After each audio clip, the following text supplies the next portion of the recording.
श्रीलक्ष्मी श्रीमहालक्ष्मी क्षीरसागर कन्यका उत्तिष्ठ हरिसंप्रीते भक्तानां भाग्यदायिनी। श्रीलक्ष्मी श्रीमहालक्ष्मी क्षीरसागर कन्यका उत्तिष्ठ हरिसंप्रीते भक्तानां भाग्यदायिनी। उत्तिष्ठोत्तिष्ठ श्रीलक्ष्मी विष्णुवक्षस्थलालये उत्तिष्ठ करुणापूर्णे लोकानां शुभदायिनी।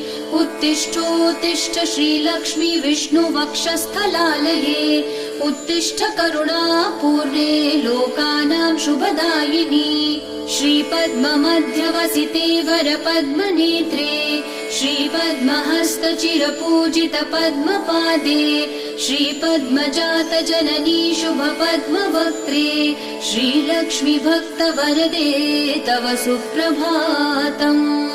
श्रीपद्ममध्यवसिते वरपद्मनेत्रे श्रीपद्महस्तचिरपूजित पद्मपादे श्रीपद्मजातजननी शुभपद्मवक्त्रे श्रीलक्ष्मी भक्तवरदे तव सुप्रभातम्।